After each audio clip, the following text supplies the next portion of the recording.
Hey guys, it's Terrence Mann. You're listening to Hear the Spear, presented by No Game Day. Go Noles. Hey, what's up? This is Peter Ward, aka P-Dub, in the house. We're listening to Hear the Spear, presented by No Game Day. Go Live, go Noles. Hi, this is Charlie Ward, and you're listening to Hear the Spear, Go Noles. This is Terrell Buckley. You're listening to Hear the Spear, presented by No Game Day. No Bloody. But perhaps better known as the greatest corner to ever step on a football field, Deion Primetime Sanders. Great Deion Sanders, my brother. What's going on, man? I could wake up to that greeting every day, man. That was awesome. Hello, Noles fans. This is former Seminole Derek Brooks, and you're listening to Hear the Spear, presented to you by No Game Day. James Wilder Jr. What's going on, James? Thanks for having me on. SSOD, Florida State or Die, and go Noles. William Bar None Floyd. Gentlemen, what's up? What's happening, guys? This is Logan from Hear the Spear, presented to you by No Game Day. Happy 2020, Happy New Year from all of us here at Hear the Spear. With me tonight is going to be our lead writer and editor, Dustin Lewis, and our lead basketball writer, Austin VZ. We're going to preview a little bit of some basketball coming up. We're going to recap the Florida State versus Arizona State game, give our thoughts on that and where we're going to start getting ready for the off season now after Florida State has another losing record in back-to-back seasons. I know that kind of sounds depressing, but how are you guys doing this evening? I'm doing pretty good. You know, it's great to be in a new decade, and I'm excited to see how we can start off 2020 and just, you know, continue to build Hear the Spear and where we go from here. I told you, Logan, I haven't told Austin yet, my goal this year is to have at least 75 podcasts go out. Wow. That's a hefty goal. I'm not going to lie. That's a hefty goal, but I think we can do it. And I'm excited for the content we're going to bring out this year at No Game Day and Hear the Spear.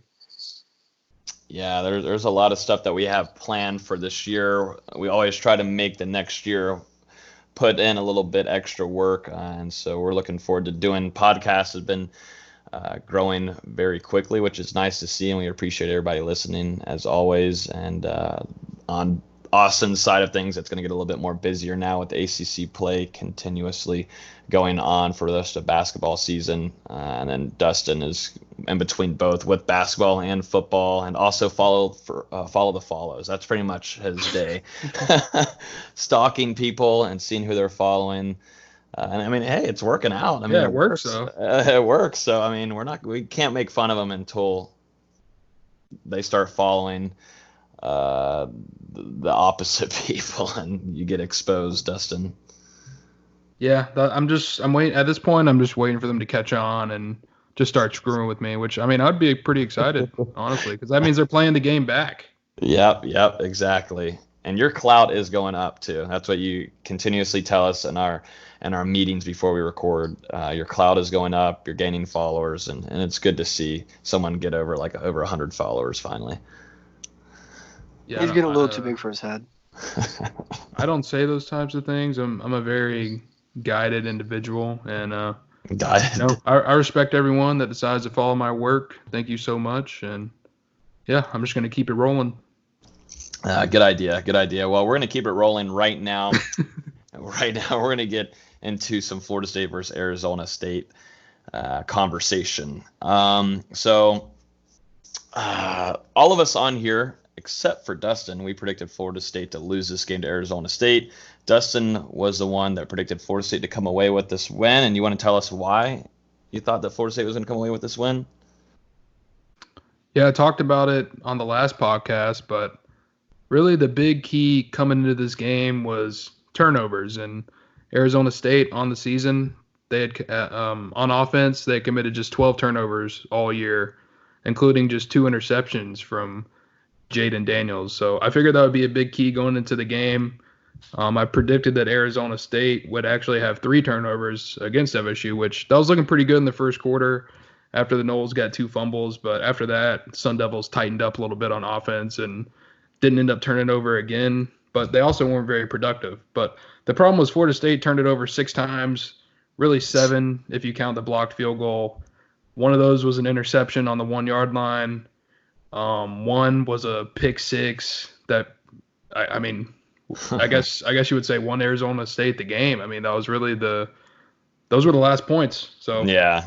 A game-ending pick six from James Blackman out of a timeout. I'd like to add that in there as well.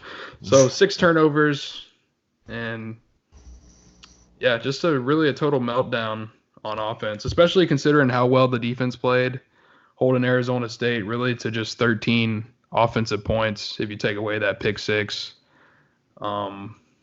Yeah. The only time that Florida State scored anything was in the third quarter. I mean, you look at it, Florida State didn't score a point in the first half, and they didn't score any also in the fourth quarter, but came away with 14 points. I mean, a lot of that, we'll get to it with Tabayon Terry, but I mean, he had a good game, and then the ending just was kind of reversed for him. Yeah, Florida State had so many chances to win that game, and it's a shame because the defense played as well as they've played in 2 years.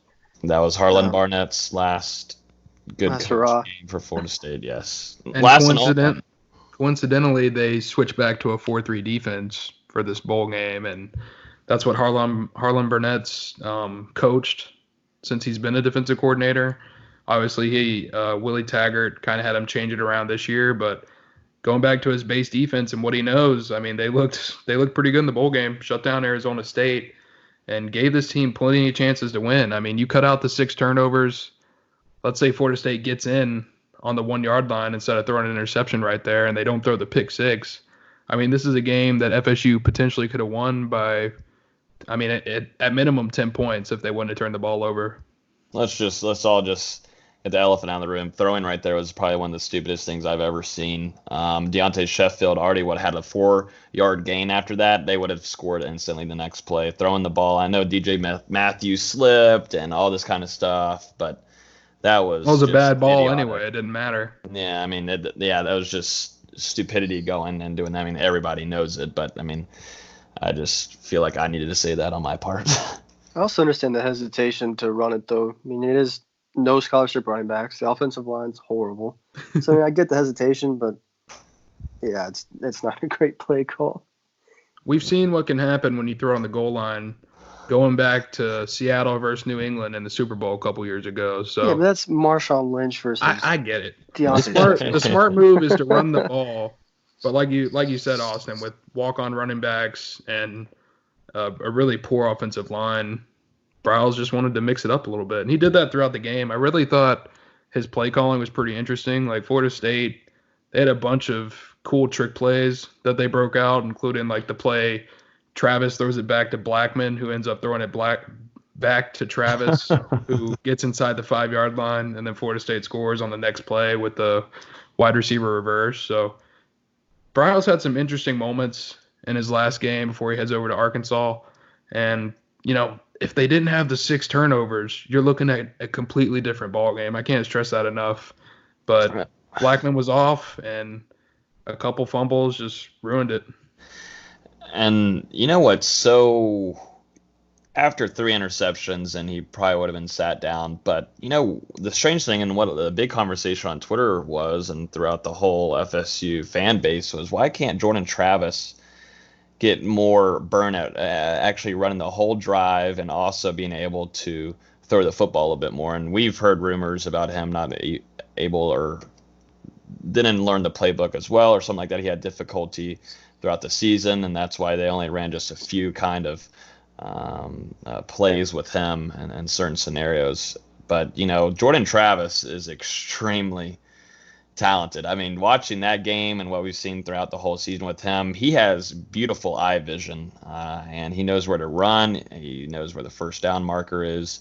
And the one thing that I think is setting him back is either, not like we've heard, maybe not learning the playbook fully, or they just really don't trust him throwing. But I don't feel like that's a situation where you've got James Blackman who's thrown 4 interceptions after this game. At some point, you got to let Jordan Travis do a little bit more. And I know he was injured near the end of the game, so of course you do put James Blackman back in, and plus you need to get down on the field. And Keith Gavin came in clutch at that point. But Jordan Travis, heading into next season, there will be a better battle, and I'm sure that Mike Norvell will want to focus on making sure that he is in the competitive time with Blackman and Purdy and Roadmaker. Yeah, I mean, once you hit 3-4 interceptions, it's time to get that guy out of the ball game. And like you said, Logan, Florida State, they did try to get him out, and Travis just wasn't healthy enough to keep out there on the field after he injured his knee late in the game. But, I mean, at that point, why not even throw Wyatt Rector out there? I know that's crazy. He just transferred in from – actually, I lied. He's actually not eligible, so forget that. I tweeted that out during the game. I just remembered he's not eligible right now. That's all right.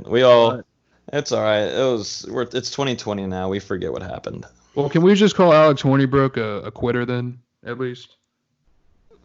Hey, he would have gotten some valuable reps in this game. After the second pick, they probably would have went to Hornibrook for the rest of this game. Yeah. Honestly, so. Yeah, I mean. Quitter. Reminds me kind of Everett Golson in 2015 before the Houston Bowl game. Because after Sean McGuire broke his ankle, Golson could have went in instead of JJ Constantino. A little different with Golson though, because I'm pretty sure he had a family member pass away, so that contributed to it. But yeah, Alex Hornibrook's just a bitch. I mean, he's training for an NFL opportunity that's not going to happen. I mean, you're wasting money right now training, bro. So we won't be having Alex Hornibrook on as a guest. Austin, I didn't have him on anyway. Oh man, well, let's see. Deontay Sheffield. I'll tell you what. Trayshawn Ward walk-on, I think played pretty solid too. He had 10 carries for 44 yards. He's averaging 4.4 on the play. And then you look at Deontay Sheffield. He went 18 carries, 87 yards, and he was averaging 4.8. So I feel like they did what they needed to do. But after all of that, I mean, the quarterback play was just not on it. And I know we'll get to the talk about quarterbacks in the future there, but it was a terrible day for Florida State's offense as a whole. Yeah. I mean, really the running game was the positive aspect of what we saw outside of that long pass play from Blackman to Tamorion Terry that went 91 yards. But to see Treshaun Ward and Deontay Sheffield combined for 28 carries and almost, I think over 130 yards, as well as Travis getting in there with 11 carries for 58. I mean, Florida State, they did what they needed to do on the ground, but there was no consistency in the passing game. And that goes over to James Blackman again. He was off pretty much that entire game. After he threw the first or second interception and then got sacked and fumbled the ball, from then on out, he was rattled for the rest of that ball game and just couldn't get it back under control. I remember on the sideline, Ryan Roberts was having a pretty emotional talk with him, trying to keep him in the game, but it didn't work out how Florida State wanted to. He just couldn't get his emotions back under control, and you could tell that he was afraid to throw another interception, and he was kind of pressing it a little bit. That's something that's been a problem, I guess you can straight up and say, for his career at Florida State. He obviously loves his team. He wants to put his all into it, and sometimes things backfire on him a lot, and it affects him. And I think it gets too much into his head for the most part. And like you said, he'll hold back on a few things, and it ends up ruining it and turning the ball over too many times, which he said in the press conference after the game is something that he said he really did. He screwed up everything for his team, and he felt terrible, but he was definitely emotional on the sideline talking with Ryan Roberts, who also had a god-awful game. Just throw that out there. And then DJ Matthews. So, and I didn't see DJ Matthews for a majority of the rest of that game. I think in the second half. Yeah, I think Odell said he suffered a hand injury or something like that. He wasn't. I noticed when they were having that conversation with Blackman on the sideline that DJ wasn't dressed out at that point. He just had a hoodie on. Okay. Yeah. And then one thing that I think coming away positively looking through the future is Jordan Young. It shows on here that he only recorded one reception, but I swear me and Dustin thought that he recorded more than 3 or 4 for sure. Yeah, he had a back-to-back. I know he for sure had a back-to-back reception. Back to Two back to receptions. back. Yeah. At least there was 3 balls thrown his It's way, crazy. and he had great grabs right on the sideline too. He's gonna be a talent for Florida State next year. And definitely Amusement like a park. receiver corps. Yeah, exactly. And that's a guy too who is not selfish. He's waited. He's even Warren Thompson isn't with the team right now, or he's not with. He hasn't traveled to the last couple of games, but Jordan Young is stuck around there, and we've been excited about Jordan Young, and we're finally getting a little hints at him we've seen near the end of the season. But most certainly in this bowl game, I think Florida State fans should look forward to that department in the future. Yeah, but I mean, I know one thing Mike Norvell said before the bowl game was that he didn't intend to pursue a grad transfer quarterback. Obviously, you signed Tate Rodemaker and Chubba Purdy in the 2020 class. You have James Blackman and Jordan Travis set right now to return to scholarship QBs. And then you also have Wyatt Rector, who will be eligible next year and could potentially be given a scholarship. He was the scout team player of the year this season at Florida State's banquet a couple weeks ago. So after seeing this performance from Blackman, 4 interceptions, 5 total turnovers, really just struggling throughout the game, and then maybe a little bit of a emotional outburst on the sideline, does this make Mike Norvell question that statement and potentially think about going after a grad transfer guy now? I wouldn't be shocked.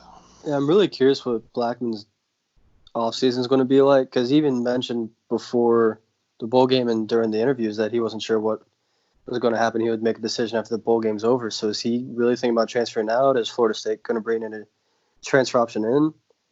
I'm really curious to see what's going to happen over these next couple months with Blackman and his future. And there's a couple interesting names in the transfer portal, actually. Stanford quarterback KJ Costello, who, I don't know a bunch about him, but from what I've watched over the years from Stanford the last couple years, he seems like he could be a pretty solid option. And then obviously there's Mike Norvell's former quarterback at Memphis, Brady White. There was a report before the bowl game that said he was only going to consider returning to Memphis or going to the NFL, but I definitely could see him deciding to come to Florida State under the head coach that recruited him to Arizona State, where he began his career, and then also to Memphis when White decided to transfer. And Mike Norvell has really developed White into a college football star. This season, he had career highs in basically every category, and last 2 years he started for the Tigers, and they've really lit it up on offense. So it'd be interesting to follow his status as this offseason kind of progresses. Yeah, that would be a guy I would keep my eye on the most out of all of this, because what you saw from Blackman and what his comments are, like Austin said, there's no telling where he could go, if he's going to leave, if he stays or not. There's most certainly going to be a humongous quarterback battle heading into next season, no matter what. And I think Florida State fans are all for it, because James Blackman is just too inconsistent. I know I've been positive about him throughout the whole season, but after the remainder of the season and then this bowl game, I don't really understand, because Arizona State, let's all be honest here, they're not good. Arizona State was terrible. And that just shows how terrible Florida State is too, was as a team. And I'm sure Mike Norvell saw firsthand about, holy shit, what is happening? And that probably goes also to Adam Fuller and also Dillingham, the new offensive coordinator and defensive coordinator, watching that, and assistants and everybody, because whatever Willie Taggart brought here, whatever he was intending to do, was not solid whatsoever. And watching that game firsthand for Norvell had to have been a pretty good wake-up call to what he's about to step into, heading into whenever he start getting into summer workouts and start looking at film. Maybe I'm an optimist, but I really didn't think Florida State looked that bad. Defensively, it was one of their best performances in years. Defense looked really solid outside of a couple of big plays. One comes to mind is that screen Arizona State ran up the sideline for like 70 yards. It was really just the offense. And even looking at the offensive stats a little bit, Florida State had 470 total yards of offense, 224 yards on the ground. And it's just those 6 glaring turnovers and the blocked field goal come back to bite you. I mean, Florida State was in position to blow out Arizona State. This game wouldn't have been, I keep saying it, this game would not have been close if there hadn't been the turnovers. But yeah, they had 7 more first downs in Arizona State, and also the total yards. Florida State had 470. Almost doubled them. Arizona State only had 282. But turnovers was the big difference there. 4 more Florida State had, and that's how you lose games most certainly. And the blocked field goal. Good thing you jinxed him on the preview, brother. Good thing you jinxed him, Dustin. Apparently, I mean, jeez. Yeah, and I'll be honest. I mean, Jane Daniels. I mean, young. God, please don't come after me. But he ain't that great. For that game, he ain't that great. So, of course, Florida State's defense played very well. I thought the linebacker corps looked a lot more solid. Emmett Rice is going to have Emmett Rice for Florida State. He looks solid too. Mari Gaynor looked pretty good. Yeah, Gaynor looked good. I think Gant, if he plays a little bit smarter in his head and plays mentally stronger, I think he could have a good season for Florida State too, because Gant and Emmett Rice will absolutely obliterate you. I remember seeing a hit where both of them were in on at the same time, and that was just like beautifulness for me. I thought I was in heaven. I love big hits. So seeing Brendan Gant and Emmett Rice, I thought they were hitting their gaps correctly, at least for the most part of the game. And I thought Leonard Warner, for the most part, had a decent game too. So the linebacker corps, for what it was not terrible. And, I'm sure Holland Barnett was coaching for his next job, but heading into next season, there's going to be a lot of younger guys coming in that are going to be expected to play early. And guys like McCray is one that I think could get some burn early on. Plus you've got Kalen DeLoach and Kevon Glenn both waiting in the wings. Got a couple of good signees coming in. Yeah. Jayon McCluster. So you also could add a grad transfer potentially. One guy that I would think is Cornell Jones from Purdue. I personally got a chance to talk to him. He told me the staff has reached out to him and he's interested in Florida State. He's a Florida native, so as long as FSU has a spot and pushes a little bit, I think he definitely ends up in Tallahassee. Dante Lucas went down with an apparent leg injury, which looked pretty tough, and that's obviously not a good sign for the Noles and the offensive line, because he was the big hit throughout the whole season for that position group. And we still don't know what kind of injury it is or how long he'll be out, what his rehab is going to be, but it didn't look pretty whatsoever. And it's just Florida State has just you just wish that bowl game you could just get out of the bowl game, just not even play the bowl game, just get into the Mike Norvell era, just don't even play the game, because Florida State's when their best offensive lineman goes down, and that's your true freshman. It's going to go in and be a true sophomore next season. We've seen more air casts and stretchers and carts this season than any season I've seen in the past, and it's been to all of your best players. Jaden Woodby, Josh Kando, Nasruddin, and now Dante Lucas. I mean, it's been a tough season for Florida State. And Keyshawn Helton. Yeah. It's been a brutal season injuries-wise, and is some of that due to the strength program, or is it just a whole bunch of bad luck? Who knows? But it's been a rough season and way too many injuries. Way too many. Yeah, there hasn't been an official announcement yet, but, I mean, just looking at the injury, it looked like Dante Lucas suffered a fractured ankle. If so, there'd be the potential for him to undergo surgery to have that injury repaired. So, I mean, at this point, you're probably not going to see him for spring practice. You're probably not going to get Dante back until fall camp into the summer. And a guy like that, he doesn't want it. He wants. Yeah. He's a guy. If we heard a lot of stories once he first got to Florida State, he was talking to veterans there, telling them during practice, "Man up. I'm coming here. I want to play football. I want to take your spot." And he sure damn did. It came to fruition. So just looking at him, I feel bad for the guy because he obviously played solid this year. He's only going to get better.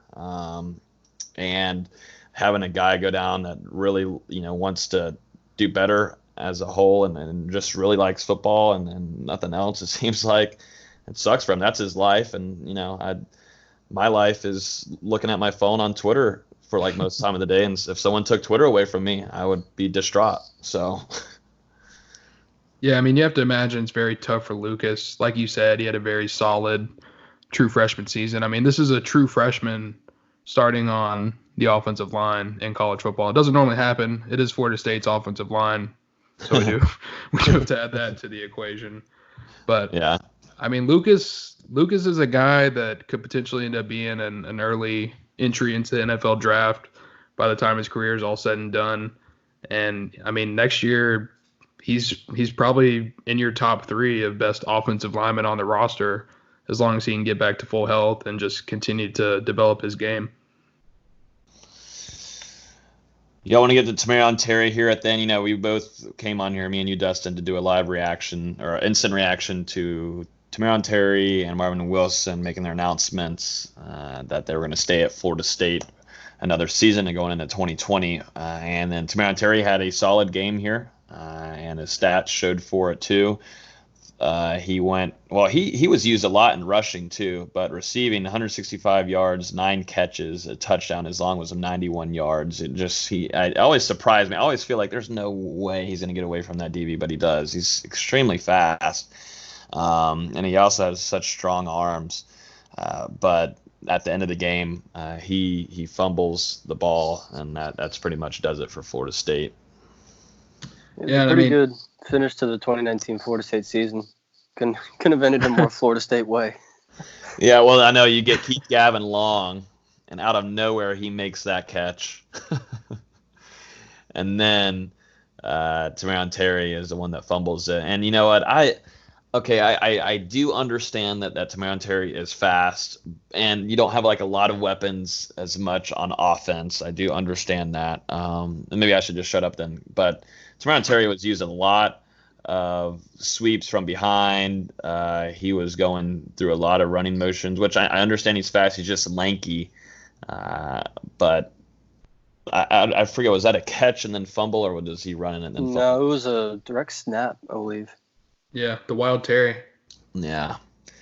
So that Wild Terry, that might be the last time. Like I've heard things about Ontario Wilson being extremely fast. I think if Trayshawn Harrison wasn't currently in the transfer portal and all that kind of mess, then that he would have been in this case to take those direct snaps over to Tamarion Terry, because we heard things during practices throughout the year that he was even practicing a little bit at the running back position whenever they were thin. Yeah, and like you said, Austin, a fitting end to FSU season. The last 3 plays of the season, James Blackman gets sacked. Keith Gavin catches a 49-yard pass on 3rd and 26. And then the very next play, fumble, Arizona State recovers, game over. So, yeah, it couldn't be any more fitting than that. But just to talk about Tamarion Terry real quick, he had a great game. I mean, this is a guy, he obviously looks like he's an NFL caliber prospect right now. He would definitely get picked in the draft just because of his athletic attributes. Yeah. And I'm sure a team could continue to build onto what he's done at Florida State, because he redshirted 2017. Last year, I thought a lot of his production was just based off how athletic he is, being able to catch a ball and just turn it into a big play.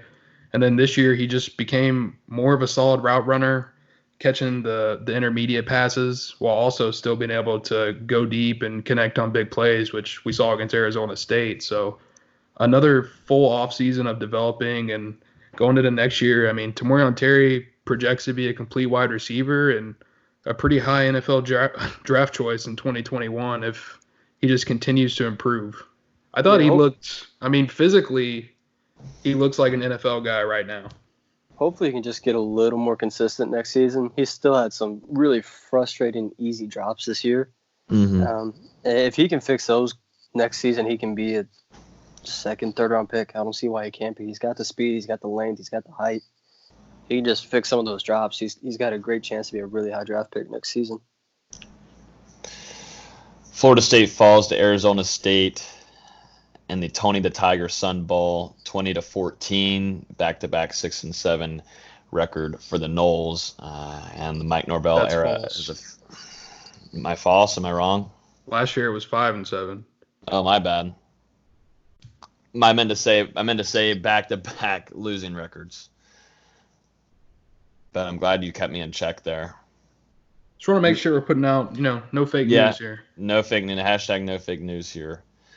Here the Spear. But yeah, the Mike Norvell era has officially begun. And yeah, just a disgusting game and a disgusting city in El Paso. No, I'm just kidding. Whoa. I'm just kidding. If anybody lives there near it, I'm sorry. I did not mean to say that. That was a joke. I just want to chime in. I wasn't in El Paso, but I did see some of the pictures of food that the media members were posting.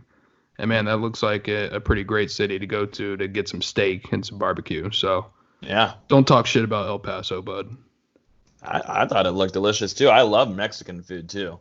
And I didn't notice – I looked it up on the map, and I didn't know it was, like, all the way west, all the way in West Texas. If it was on, like, the east coast of Texas, then I probably would have thought – it's on the border. I told you. I wanted to see someone get kidnapped by the cartel. It's right there on the border. You can go right over and come back. I mean, I have an interesting story for us. Let us get some clicks over here. Your follow for follows is doing good enough. Or follow the follows, my bad. But yeah, I'd say we jump in. We actually you put out a tweet on Twitter, didn't you, Dustin? Yeah, I did. I do that a lot. So what kind of tweet did you put out for this one? I mean, you can intro this part. All I did was ask for questions for the podcast, you weirdo. All right, so I say we run through these kind of quickly. We got quite a bit of these, over like 6, so 7. 8.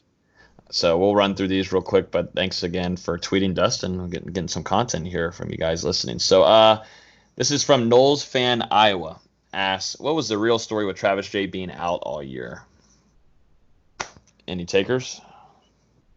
I have my take. Yeah, I don't think there was really a story or conspiracy here. I think it was just academics, and I don't even know if they've got the issue completely resolved yet.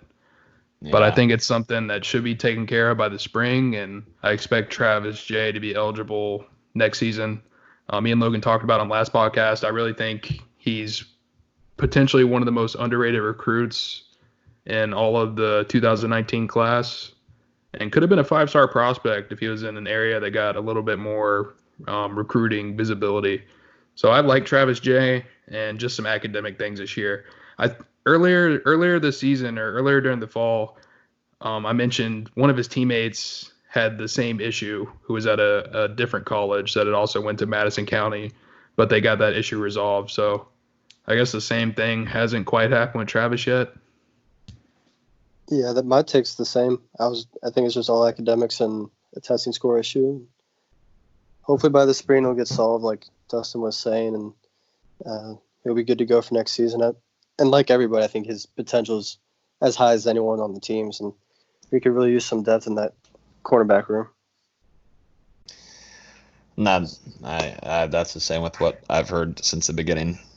Let's see. Fantasy Analytic asks, with news of Terry Wilson returning, do you think that increases our chances of landing any grad transfers that may have been skeptical of the current talent on the roster? Do you want me to take it? It's a good question. It's a good question. I mean, I think it's a good question. It's an interesting thought, but I'm not sure any grad transfers per se are necessarily looking at who's returning to decide where they're going. I know some grad transfers definitely want to go into a winning situation, but others just want to go into a place where they can actually get a chance to start and play and show what they can do with more playing time. So it could be either way. It depends on what the respective guy cares about the most when he's looking at the next program he wants to go to. Yeah, if we were pursuing like a quarterback grad transfer and they're seeing Tamori and Terry coming back, obviously that would have an impact, but we're pursuing mostly offensive linemen for grad transfers, and so I don't know if that would make much of a difference. And then on defense, we're looking at linebackers and mainly just linebackers and I think a DN. I think we're looking at that Temple DN. So Marvin Wilson coming back maybe matters a little bit to the Temple DN, but not for the linebackers that we're pursuing. So it really just depends on the position and who we're going after. But for who we're going after right now, I don't think it matters too much. This next question from ndombeck13 says, you don't need to name names, but how many players do you guys here believe will transfer to other schools once the entire staff is in place? So this one's like always tough for me because I get this asked on our IG live shows. And I always feel like we were talking earlier about James Blackman, this is all up in the air for him too. He had a bad game. And so now it's probably going to go through his head and figure out and talk with the staff. And I'm sure it seems like Norvell is a guy that will sit you down straight up and tell you if he thinks that you'll be playing under him or not. And so I'm kind of 50-50 on James Blackman right now. Obviously, still Florida State wants to keep quarterback depth there because you got youngins there behind him. I guess you can say Jordan Travis still above, but you got a young quarterback room if Blackman's gone. And I feel like some of these players, though, that might have had interest in leaving Florida State might have not been able to spend as much time with Mike Norvell and staff. And once they do that, or if they have already, then they've probably made the decision, I would think, and I'm thinking positively that Florida State these guys will probably want to stick with Florida State. And I think Dillingham and Norvell are trying to say, hey, we're trying to make playmakers here. You're going to get a lot of yards. You're going to have highlight videos. You're going to have your name be out there on national television, making some big plays. And so I'm speaking about a guy like Trayshawn Harrison, who I think is talented, and we've seen flashes of him throughout his career. And it makes sense for him to put himself in the transfer portal since that was Taggart's guy. But I think keeping him is something that can be kind of easily done from what I've heard of how Mike Norvell is in person with the players that he's talked to so far. There's still going to be some guys that get processed out, though, and guys that Norvell and the rest of the staff don't think fits the current state of the roster and where they want to go. How many that is, I don't know. I'm thinking anywhere between 5 and 8, somewhere in there. We'll see. But like you said, there's so many players up in the air. Another name that came to mind was Anthony Grant. We didn't know where he was all season, but there's some rumors out there that he might be coming back. So who knows? And there's always going to be more that people would like to see go, like DeKalen Brooks and others. But we'll see. Yeah, like you said, Austin, I've heard between 6 and 10. And, I mean, just looking at the roster a little bit, a couple names that I can just throw out there that I think could be in that situation where they'll consider transferring. Carlos Becker, defensive back, defensive tackle Cedric Wood, offensive guard Mike Arnold maybe, offensive tackle Jay Williams, a couple guys that haven't really been contributors recently. Obviously, Stanford Samuels has moved on. Hamza Nasirildeen could still declare for the NFL. Maybe a guy like Cyrus Fagan even. There's DeKalen Brooks, you mentioned him. James Blackman, up in the air. Kalon LeBourne, I feel like he's kind of up in the air at this point. I think y'all are being crazy, but that's just me. I think y'all going way too many people, but I don't think Cedric Wood. And that's just because he's Tallahassee native, and Odell Higgins, that's pretty much his other son. It feels like, and then Cyrus Fagan. Bro. Oh, keep going. You're gonna. Anthony Grant, Trayshawn Harrison, Noel. DeMarcus Adams, a couple redshirt freshmen that we haven't really seen. There's Jamarcus Chapman. Obviously, Malcolm Lamar entered the transfer portal. Christian Meadows, haven't really seen him. Jalen Goss, Chaz Neal. Chaz Neal could be a guy. Dude, I'm telling you, a lot of these guys, Norvell might not want them. Chaz Neal, yeah, I can see him being processed. Like you said, Logan, Norvell's a straight shooter. If he sits him down and says, we don't want you, they have no choice. Warren Thompson. That's about it. So that's about it. It was like 15 names. I mean, that's just how it's going to be. I mean, there's a lot of these guys that came to Florida State. Many of them were recruited by Taggart and his guys. Now they're gone. They might not fit the new systems that are in place, like we've said. So I think between 6 to 10 guys are going to explore possibly transferring. Norvell's met with every player at this point. We talked about that. So at this point, it's really up to the players, and I think we'll see some announcements over the coming days, the coming weeks of guys deciding their futures. But Norvell did a great job convincing Tamorian Terry and Marvin Wilson to come back. He's landed all these guys so quickly in the early signing period. So he and his staff have shown, I would say, a unique ability to be able to connect with guys in a short time period. So it wouldn't surprise me if a bunch of the guys that were on the fence are now probably going to be coming back to Florida State. And that's one thing we heard. Well, I've heard with Trayshawn, just some early whispers that he's going to take his name out of the transfer portal and come back. So Norvell and his staff really killing it at all levels right now. I think the big one for me is Hamson Nasruddin, and if he was going to want to stay or go into the NFL, because before the FSU versus UF game, before he was hurt, there was some projections that he'd be like a third to late round guy in the NFL draft, and he obviously is one of the best. Was one of the best defensive players for Florida State this past season, and then bringing him and keeping him for another year would be enormous for that defense, which is already stacked. I know we talked about it in the last podcast when we were talking about Marvin Wilson, and then what is also going to be around him if expecting if Corey Durden also is expected to stay, and then also you bring back Robert Cooper, and then defensive end play, everybody around it.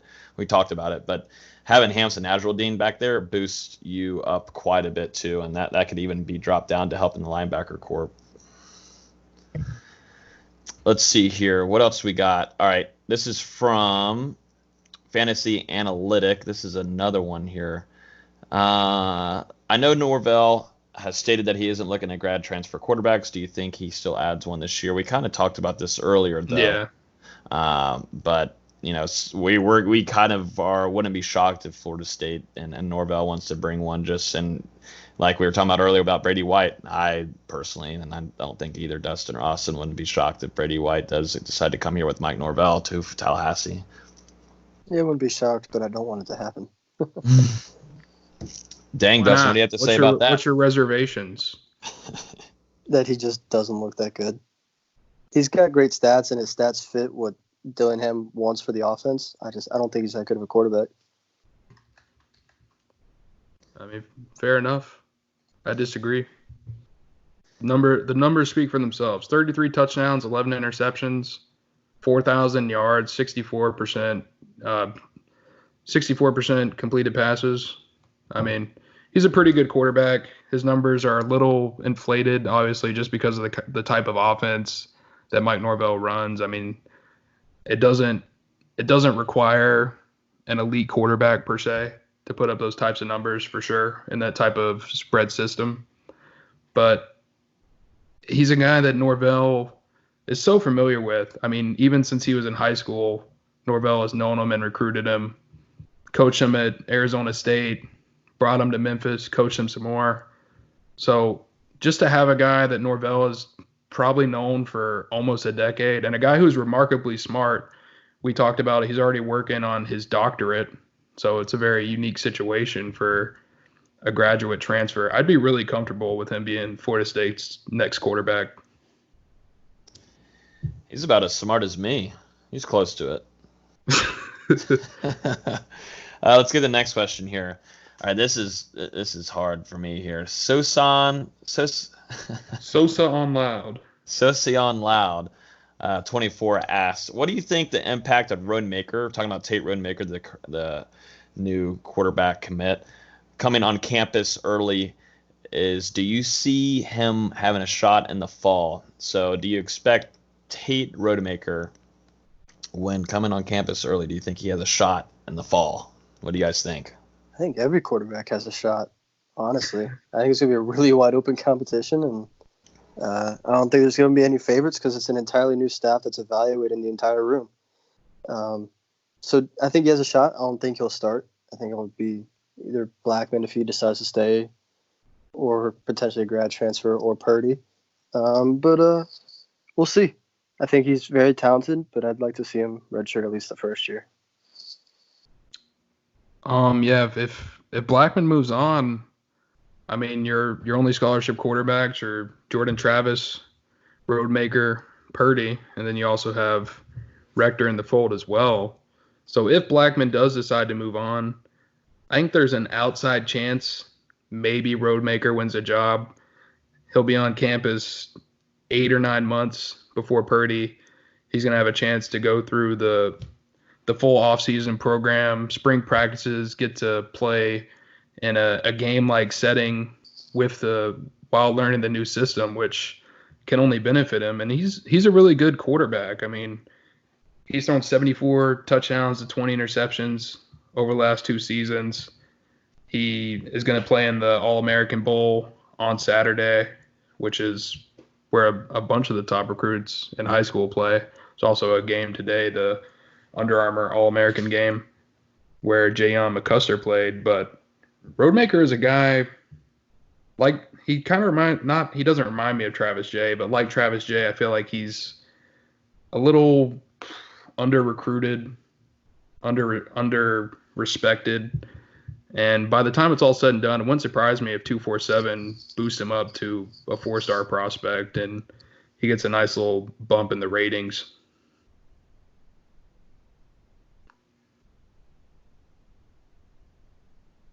Speaking of Jayon Cluster, the 3-star linebacker, he played in the Under Armour All-American game tonight. We're recording this on Thursday night. I'm McCall. You, a regular listener, asks us, are y'all talking about the All-American game tonight? Jayon is a damn ball magnet. He's either making the tackle, assisting, or sacking. I'm very impressed at his closing speed and downhill decision-making thus far. I think I was the only one that actually watched this game. I can't say that my eyes were on it 24/7, but there's always football on my TV no matter what. But I did watch a little bit of the game. I did see Jayon play, and I will agree with you. He was very quick and fast. I think he's a guy that is going to make an impact in that linebacker corps. I know we were talking about this is going to be – a lot of these young guys are going to get a lot of burn next season. I wouldn't be surprised seeing some of these guys. I don't think Jayon McCluster will be right away. I think there's going to be guys like McCray ahead of him and Deloach, like we talked about earlier, but he did look pretty solid in this game. And Deion Sanders gets another win in Orlando tonight. Let's see here. This is, I think, second to last question. This is from Jason Paw. That's all I'm going to say because there's about 20 numbers next to it. But from Jason Paul, he asks, how do the grad transfers offensive line players grade out? Will we be relying on them a lot next season?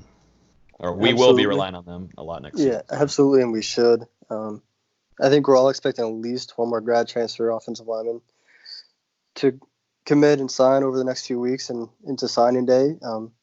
Whether it's Stormans from Colorado State or one of the Stanford grad tackles, we'll see. But I definitely expect at least one more, and I expect both the grad transfer offensive linemen to be starting. Yeah, you pretty much nailed it. Florida State wants to add another grad transfer or two to the offensive line. I think the most likely guy is TJ Stormont, who might be visiting in early January. Then you have Henry Haddis and Deverly Hamilton from Stanford. I'm not sure how realistic either of those two guys are. Maybe Haddis. And then finally you have Terrence Davis from Maryland. I was told that as of now he hasn't heard from Florida State. So maybe he's a guy they're just looking at in case another option falls through, or maybe they're just screwing me on Twitter. We'll find out soon enough. Yeah. I'm just fucking with you, Dustin. Oh, man. I can't wait. They're following every single recruit for a reason. Yeah, they've caught on. They have caught on. I actually had a nice DM night with Coach Mike Norvell. I thought I'd bring this up now to make Dustin a little jealous. He'll get that follow soon. Wished him best of luck here in Tallahassee. We look forward to covering him. And he also did tell me on Twitter and the DMs that he is also following a numerous amount of people that they're not going after just to fuck with you, Dustin. I'm sure he divulged that information. Yeah, he made sure to let me know. Let's see. Last question here from the Twitter peeps. Prediction for which recruits we sign from Caden, and then a whole list of numbers next to it. He's asking what is our prediction for which recruits we sign, and this is where Austin's going to just kind of go back into the bushes. You know that meme? Yeah, you just the Simpson. You just go back into the bushes and hide. Go back to watching your basketball highlights. Did Oregon lose yet? I was right into Louisville preview, so I don't know. Ah, okay. Devoted. But yeah, Dustin, what is your take on this? So from my point of view, I think Florida State's going to add between 5 to 8 more guys, and that includes high school prospects, JUCO guys, and grad transfers. That's the total number. So this is just kind of a list going off my head. Safety Donovan Kaufman, running back, JUCO running back LaDamian Webb. I think you get athlete Corey Wren, who can play running back or wide receiver. I think you sign Malachi Weidman. You get Jalen St. John, a high school offensive guard or offensive tackle. He can flex between either one. And then you also get defensive end Gilbert Edmond, who is a kind of a rising he's not ranked right now. He played wide receiver up until this spring when he switched to defensive end, and playing in, I believe, the second highest classification in Florida, he had 17 sacks. So 6'4", 215-pound guy, definitely someone with potential and that long frame that you can mold into a star defensive end. And then just thinking quickly about grad transfers, I think they get TJ Storment. I think they get the defensive end from Temple, Quincy Roche, and I think they get Cornell Jones from Purdue. So potentially a good amount of guys still to come in Tribe 20. Well, we should do a lot more of these question things, Dustin, now that you have enough clout to reach more people on there. Agreed. I was surprised. With 8 questions. Yeah, you're doing good, man. We're just gonna let you keep doing that.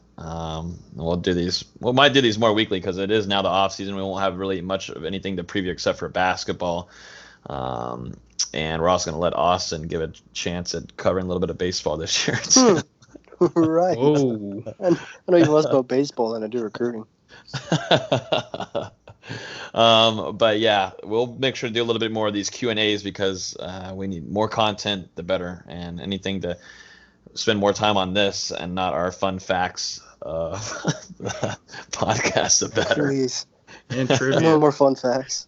And trivia is still going to be coming back. This is going to start 2020. We're going to see how long we can take it. But yeah, that's pretty much going to finish off football for right now. I'd say we jump into a little bit of basketball because I hear that there's some big games coming up for Florida State. Yeah, you've got arguably the biggest game of the season this Saturday on the road at number 3 Louisville. Louisville's been great to start the season. They're arguably the best team in the country, but who knows at this point? As many number 1 teams have lost. They've only lost 2 games to Kentucky in overtime and to Texas Tech, who was in the Final Four last year. So you can't complain about that. But this Louisville team's good. I don't know how much you've watched of them, Dustin, but it's a really, really good team.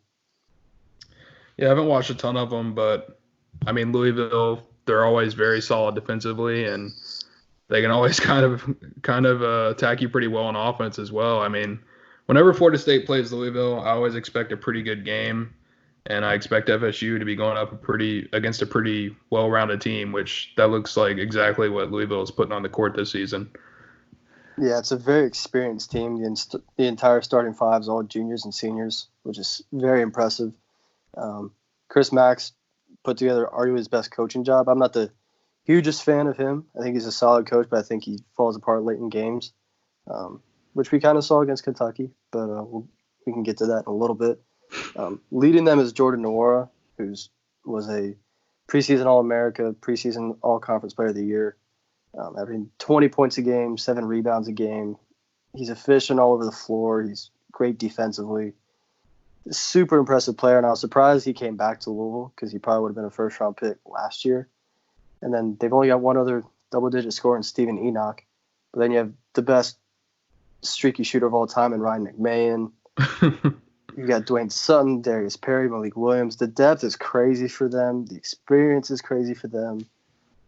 Even when Noir wasn't having a great game against Kentucky, senior guard Lamar Kimball really stepped up for them, had his best game of the season. They can attack you so many different ways.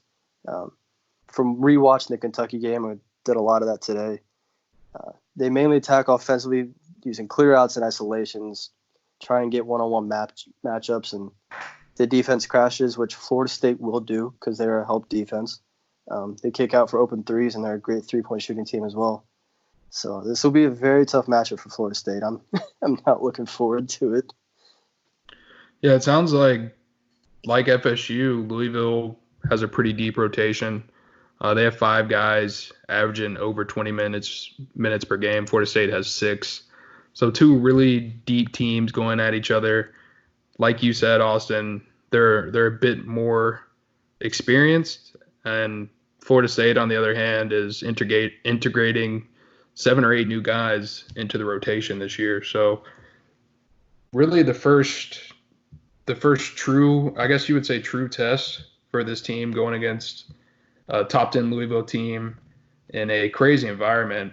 We figured out their arena holds 22,000 people, which rivals plenty of NBA arenas, I would say, and is one of the biggest in college basketball. So tough environment against a very experienced team. It's going to be very tough for Florida State. And this is the type of game where you need your stars to step up. You need Trent Forrest to have a great game. You need Devin Vassell to shoot over 50% from the field, which that's something he hasn't done over the last couple games. And you need your streaky shooter, MJ Walker, to knock down some shots. Yeah, absolutely. And like we said on other podcasts, in the state of Kentucky, college basketball is all they have. This arena is going to be rocking. It's in the middle of the day on a Saturday. There's no professional sports. It is going to be all Louisville basketball. The KFC Yum Center is a crazy atmosphere. It's one of the most intimidating environments in the ACC, which is saying something with as many great arenas and fan bases as there are. It's going to be a really tough matchup, especially for the way Florida State plays. They're going to have to rebound the ball a lot better than they have in the past. Their inbounds defense, they're not going to be able to run it the same just because of the way Louisville inbounds the ball underneath the basket. It's going to force Florida State to do things they haven't done all season, and that's including making open shots. We'll see. I don't think a spread has been released, and it won't until Friday night. But I'm expecting Louisville to open as 4 or 5 point favorites, and it'll be a tough game. It really will be. And you have to think, really, this is the type of atmosphere that a guy like Patrick Williams really wants to come out and just have a great game in. You're going to have probably a ton of NBA scouts at this game and also watching on TV. And Williams, a guy that could potentially go pro after this season, is still trying to lock up first-round status and having a great game against a Louisville team that has so many great players and also guys that could be eventually in the NBA would only help further cement where he could be drafted later on. Yeah, absolutely. And like you mentioned with MJ Walker earlier, he had arguably his best game of the season last year at home against Louisville. So hopefully he can continue that going into this season and have another great game because he's going to be needed. And yeah, Patrick Williams is going to need a great game. Everybody's going to have a great game. On the injury front, Balsa Koprivica got hurt last game with a back injury. We're expecting him to be out a couple weeks, it sounds like. We don't know the exact specifications of the injury, but it's a big loss. He'd been playing well. Yeah, I thought Balsa, the last couple games, he'd really taken a step forward. Looked really great on offense, also starting to step up a little bit defensively. And that's just a big loss for Florida State. I mean, coming into the season, that was what we talked about as a weak spot of the team with just Dominic Olejniczak and Koprivica locking down that center spot and not a not a true established shot blocking or rebounding big. So now you just get even more thin on the front line, and you're going to have to utilize Malik Osborne more at that 5 spot going forward. Which is, it's not going to be great coming in this game when you have 2 great bigs and Steven Enoch and Malik Williams for Louisville. Yeah, perfect game for him to get hurt. Yeah, both of them are great bigs. Both are averaging almost 7 rebounds a game. They're not blocking a ton of shots, which is great, but they're also very overpowering centers that can even stretch the floor a little bit. So it's going to be a tough matchup for when Malik Osborne does switch down to the 5 and potentially Turk Raekwon Gray. I also wouldn't be totally surprised if one of them gets in foul trouble and we see Harrison Prieto get a little bit of action. It'll be tough. It really will be. That's the problem. This team, they're just so thin on that front line. I mean, with Which you're not used Kopervika, to. yeah, exactly. Kopervika going down. I just mentioned you have Olenicek, you have Malik Osborne, and you have Raekwon Gray. That's about it when it comes to your front court. So, Yeah. in my opinion, it's looked like Olenicek, he's pretty much gotten played off the court over the last couple weeks. They haven't really been able to consistently rely on him, and I would feel the same thing is likely to happen against Louisville. I mean, the talent advantage is just too much for them down low against Olenicek. I mean, he's a graduate transfer, 5th-year guy. He is what he is at this point. He looked solid against Georgia Tech, but you could tell he was winded because he had that reported illness from the weekend before that caused him to miss a game. We'll see how much he plays this game against Louisville. He's only been playing about 5 to 10 minutes per game the past few weeks or in the past month. Yeah. He's going to have to play 15 to 20 and play well in those 15 to 20 minutes for Florida State to have much of a chance, honestly. But I am expecting Florida State to run a ton of small ball in this game, which you're not used to with Coach Hamilton. He hasn't been a big small ball guy. And just the thing about the future, Austin, I mean, does that worry you a bit with where Florida State's front court is at? Obviously, you lose Olenicek to graduation after this year. You still bring back Raekwon Gray, Malik Osborne, and Balsa Kopervika. But that's kind of it on the front court. And you don't currently have any big men signed. You have Scotty Barnes, obviously, but he's going to be more of a point guard type in Tallahassee. So what are they to do with that thin front court? Right. Before the season, Naheem McLeod was announced ineligible. We're expecting him to start practicing here soon. I don't think he's going to play this season. Hopefully sticks around on the roster for next season. We'll be able to see him then. We lost what was his name? Some dude went to sign with Michigan. I forgot his name. Hunter Dickinson. Yeah, Hunter Dickinson. That's right. He signed with Michigan. Florida State had been after him for a long time. And obviously, a couple years ago, you lost Ike Obiagu. Yeah, and that really threw the recruiting plans in a funk because the entire staff was incredibly high on him and thought he could be the next great Florida State center in the same lines as Solomon Alabi and Bernard James. Not as skilled offensively as Bernard, obviously, but Ike had tons of potential and still does, and he's been playing well at Seton Hall. And when he transferred, it really threw the entire plans in a funk. He would have been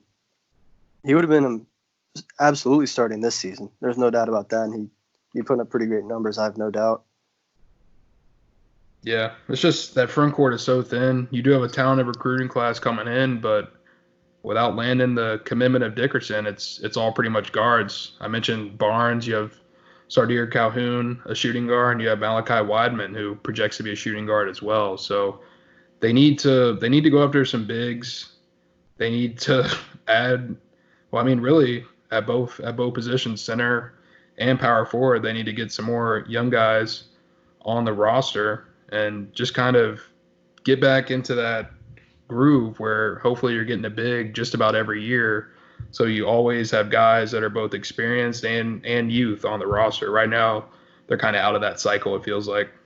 Yeah, and with Devin Vassell gaining a lot of NBA interest and Patrick Williams having that NBA interest from high school, I think a spot's going to open up and Florida State's still pursuing some bigs. Hopefully they can land one because, like you said, they desperately need one going in for these next few seasons. Yeah. And Austin, I guess we can close off basketball by just real quick making a quick prediction for Florida State at Louisville. I'll go ahead and start it off. I really think the environment and the overall experience and talented depth of Louisville is just going to overwhelm a Florida State team that's still trying to find its rhythm offensively and still trying to find its full rotation. I feel like Hamilton's still kind of figuring things out there. So I think Louisville wins this one 67-60. That's a pretty good prediction. Louisville's obviously great defensively. Like you noted earlier, they're allowing less than 60 points per game, which is pretty good. Florida State's around the same range. I think they're 63, 64. Mm-hmm. I'm going to be in that same range. I think the inexperience for Florida State is going to catch up to them late in the game. But if they can make it an uglier game, I think they have a better shot. If they allow this to get high tempo, high scoring, then it plays more to Louisville's favor. But I will also take Louisville in a 64-58 game. And yeah, after Louisville, Florida State plays at Wake Forest on January 8th. And then they get a week break before playing number 19 Virginia at home on January 15th. So we'll definitely preview those two games before they happen and get a recap of the Louisville game hopefully early next week. So, Logan, back to you, boss. Oh, man, just woke up from a good nap. You did what I do during recruiting. Yeah, exactly. See, we just trade there for a little bit, and Dustin just has to work his head off. I just have to do it all. I knew that was coming. He's used to it. He is. He's a stalker on Twitter, so he's used to it. Got to be ready at all times, right, Dustin? Are y'all ready for season 2 of FSU Trivia? I'm ready to win another season. Yep, Austin was our first winner. That was kind of like we were trying it out this segment a little bit, so he wins the inaugural.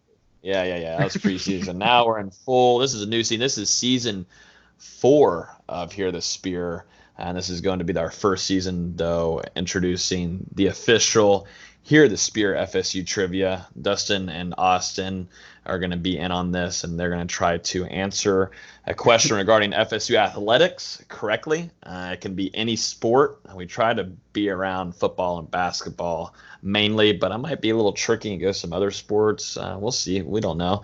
But we'll see. Austin, like he said earlier, he won this last year.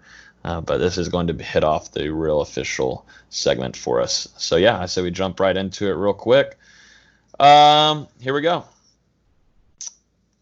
When was the last time Florida State basketball went to the Final Four? 1970. I'm going to do a countdown here. 8, 7. 1973. 1972. Oh, it was 72. Dang it. Man, oh, man. I was thinking Dave Cowens, and he left in 71. Dang it. All right, wow. You liking these questions, guys? I mean, this is a good one so far. I've given y'all basketball. Y'all been whining about it the last couple of weeks, but here we are asking basketball. Yeah, we need it. This is good. All right, here we go. Question number 2 of the night. Florida State, when is the last time they were the runners-up in the NCAA tournament? Oh, my God. 1967. 72. 1972 is correct. That We've only made the Final Four once. A little bit of a trick question. Dustin.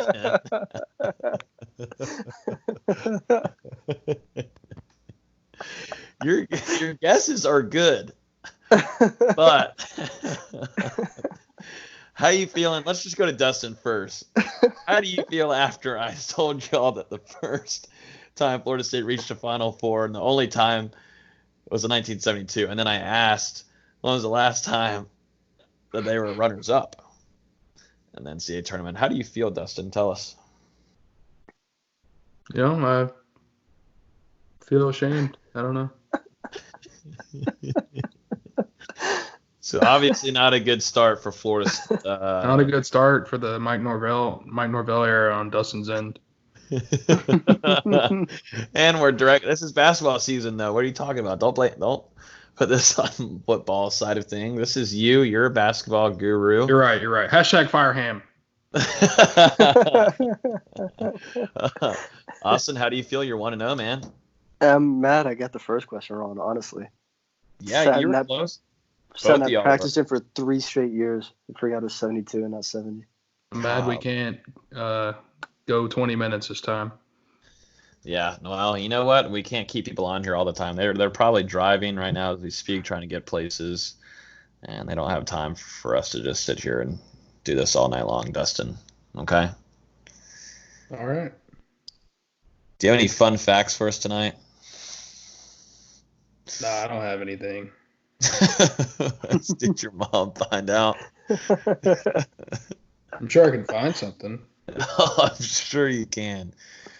I'm looking right now as we speak. Our fun facts. We introduced this segment a little bit near the end of the football season this last year, and we're going to keep it because I think fans really enjoy it. I don't like saying fans. I think listeners, because I feel like do you feel like we have you fans, really guys? enjoy it. Let's be real. I enjoy this more than anyone. I do enjoy this. Maybe I'm always nervous though about what Dustin may say. I'm trying to tone it down. Trying to tone it down a little bit. Yeah, we talked about in the meeting that we're going to start off 2020 on a more PG route, and then throughout the year it just will get worse and worse, you know.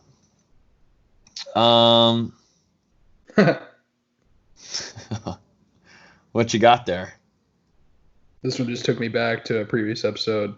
It's believed that if you eat fast food pretty regularly, you'll consume about 12 pubes a year. Great episode. And you said what after that? I eat 36.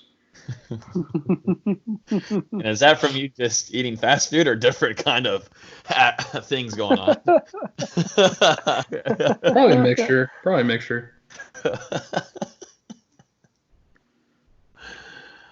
All right, I'll just go with this one. It's pretty PG. Yeah, not bad. A male honeybee's ejaculation is so strong it makes his dick explode, killing him.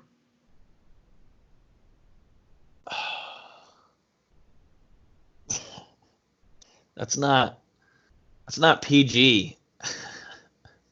It's PG where I'm from. Where are you from? Tallahassee. Do you know what happens in Tallahassee? And this is PG for Tallahassee. I went to college there. I'm pretty sure I do. So then you know this is PG for Tallahassee. Logan, you got your fun fact? Yeah, but this one's not PG though. Oh. Is it G? Should I throw a PG one in the middle then? E for everyone? Yeah. Do you have your fun fact, Austin? Yeah. Google was originally named Backrub. Backrub? Backrub? Backrub? R-O-B? Backrub. Oh, backrub. Whoa. That's interesting. Hey, I'm trying to think about how that would work. This one's not bad. This one's like PG-13. According to a survey of adults aged 20 to 59, women have an average of 4 sex partners during their lifetime. Men have an average of 7. Dustin, how does it feel being at 1?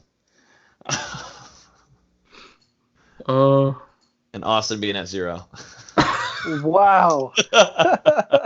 Wow. All right. It feels like we're below the national average. Yeah, it does. Dustin's getting married soon anyways. Can we not start it's news to Dustin. Yeah. Anyway, nothing. That's it. Nothing.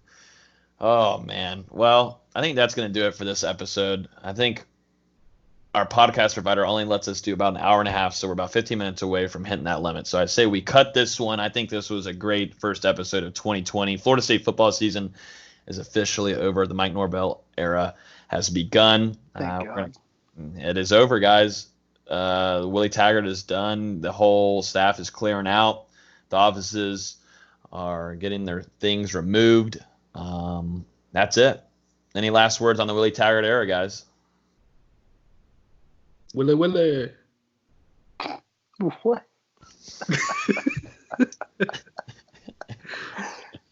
Okay, then. No less words are needed. The last game was all the words we needed. Do you think Florida and Miami sent him here for something to do this to Florida State?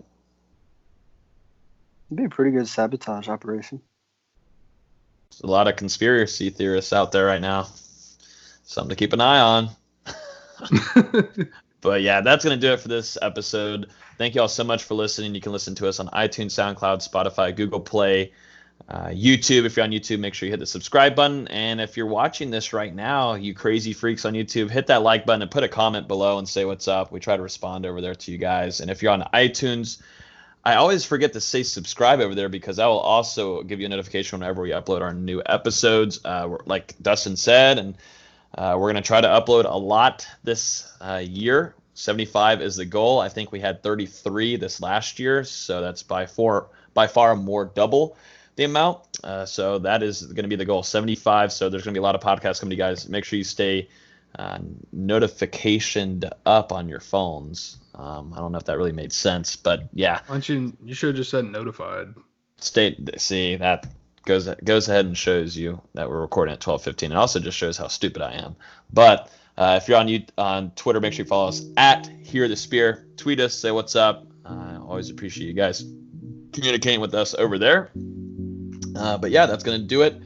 Happy 2020, guys. We look forward to talking to you guys in the next episode next week. See you guys. Yeet! Oh. What the hell, man?